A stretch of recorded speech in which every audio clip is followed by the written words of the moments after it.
ಕೆಲವೊಮ್ಮೆ ಪರಿಸ್ಥಿತಿಗೆ ತಕ್ಕಂತೆ ನಿಮಗೆ ಮಾತನಾಡುವುದಕ್ಕೆ ಆಗದಿದ್ದರೆ ಸಣ್ಣ ನಗೆಯನ್ನು ಬೀರಿ ಸುಮ್ಮನಾಗಿಬಿಡಿ. ಎಲ್ಲರೂ ಹೇಳುತ್ತಾರೆ, ಮನುಷ್ಯ ಖಾಲಿ ಕೈಯಲ್ಲಿ ಬರುತ್ತಾನೆ, ಖಾಲಿ ಕೈಯಲ್ಲಿ ಹೋಗುತ್ತಾನೆ ಎಂದು. ಆದರೆ ಮನುಷ್ಯ ಬರುವಾಗ ಭಾಗ್ಯದ ಜೊತೆ ಬರುತ್ತಾನೆ, ಹೋಗುವಾಗ ಕರ್ಮದ ಫಲ ಕೊಂಡು ಹೋಗುತ್ತಾನೆ. ದೇವರು ತಡ ಮಾಡಿದರೂ ನ್ಯಾಯವನ್ನೇ ಮಾಡುತ್ತಾನೆಯೇ ಹೊರತು ಅನ್ಯಾಯವಂತೂ ಮಾಡುವುದಿಲ್ಲ. ತಡ ಆಗುವುದರ ಹಿಂದೆ ಅದ್ಭುತಗಳು ನಡೆಯುತ್ತವೆ, ಕಾದು ನೋಡಬೇಕು ಅಷ್ಟೇ. ನಿಮ್ಮ ಜೀವನದಲ್ಲಿ ನೀವು ಬಯಸಿದ್ದೆಲ್ಲ ನಿಮಗೆ ಸಿಗಬೇಕಾದರೆ ಈ 3 ಕೆಲಸಗಳನ್ನು ತಪ್ಪದೇ ಮಾಡಬೇಕು. ಮೊದಲನೆಯದು, ಬೆಳಗ್ಗೆ ಬೇಗ ಎದ್ದು ನಿಮ್ಮ ದಿನಚರಿಯನ್ನು ಶುರು ಮಾಡಬೇಕು. ಪ್ರತಿದಿನ ಬೆಳಗ್ಗೆ ಬೇಗ ಎದ್ದು ನಿಮ್ಮ ದಿನಚರಿಯನ್ನು ಆರಂಭಿಸಿದರೆ ನಿಮ್ಮ ಮನಸ್ಥಿತಿ ಶಾಂತವಾಗಿರುತ್ತದೆ. ಯಾರ ಕಿರಿಕಿರಿಯೂ ಇರೋದಿಲ್ಲ. ಪ್ರಶಾಂತವಾದ ವಾತಾವರಣದಲ್ಲಿ ನೀವು ಶಾಂತಿಯಿಂದ ದೇವರಿಗೆ ಪ್ರಾರ್ಥಿಸಿ, ವ್ಯಾಯಾಮ ಮಾಡಿ, ನಿತ್ಯ ಕರ್ಮಗಳನ್ನು ಮುಗಿಸಿ ನಿಮ್ಮ ಕೆಲಸವನ್ನು ಶುರು ಮಾಡಿ. ಎರಡನೆಯದು, ಆಗಿ ಹೋಗಿರುವುದರ ಬಗ್ಗೆ ಯಾವತ್ತೂ ಚಿಂತೆ ಮಾಡಬಾರದು.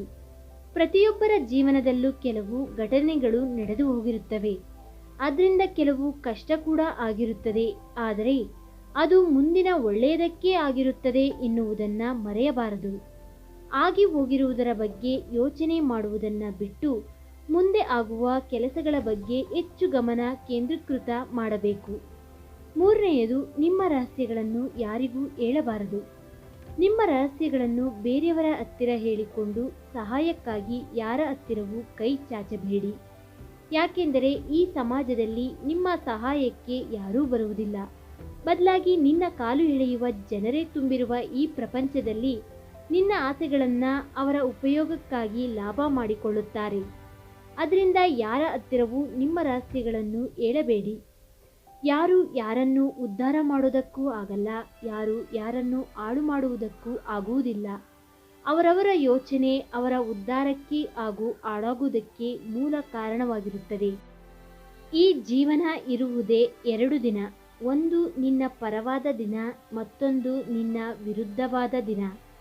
ಪರವಾದ ದಿನದಲ್ಲಿ ಅಹಂಕಾರ ತೋರಬೇಡ, ವಿರುದ್ಧವಾದ ದಿನದಲ್ಲಿ ತಾಳ್ಮೆಯನ್ನು ಕಳೆದುಕೊಳ್ಳಬೇಡ. ಒಳ್ಳೆಯದು ಮತ್ತು ಕೆಟ್ಟದ್ದು ಎರಡೂ ನಮ್ಮಲ್ಲಿಯೇ ಇದೆ. ನಾವು ಯಾವುದನ್ನು ಬಳಸುತ್ತೇವೆಯೋ ಅದು ಹೊರಬರುತ್ತೆ ಮತ್ತು ಅದೇ ನಮ್ಮ ವ್ಯಕ್ತಿತ್ವವನ್ನು ರೂಪಿಸುತ್ತದೆ. ಸುಳ್ಳು, ಮೋಸ, ವಂಚನೆ ದೇವರ ಬಳಿ ಸಾಲ ಮಾಡಿದಂತೆ. ಒಂದಲ್ಲ ಒಂದು ದಿನ ಬಡ್ಡಿ ಸಮೇತ ಕಟ್ಟಲೇಬೇಕು. ಸತ್ಯ, ಧರ್ಮ, ನ್ಯಾಯ ಮತ್ತು ನೀತಿ ಇವು ದೇವರ ಉಳಿತಾಯ ಖಾತೆಗೆ ಜಮಾ ಮಾಡಿದಂತೆ ಕಷ್ಟ ಕಾಲದಲ್ಲಿ ಸಹಾಯಕ್ಕೆ ಬಂದೇ ಬರುತ್ತವೆ. ಯಾರ ಜೊತೆ ಎಷ್ಟರ ಮಟ್ಟಿಗೆ ಇರಬೇಕೋ ಅಷ್ಟರ ಮಟ್ಟಿಗೆ ಮಾತ್ರ ಇರಬೇಕು. ಎಲ್ಲರೂ ನಮ್ಮವರೇ ಎಂದುಕೊಂಡು ಒಳ್ಳೆಯತನಕ್ಕೋಸ್ಕರ ಏನಾದರೂ ಮಾಡಿದರೆ ಕೊನೆಗೆ ನಾವೇ ಕೆಟ್ಟವರಾಗುತ್ತೇವೆ.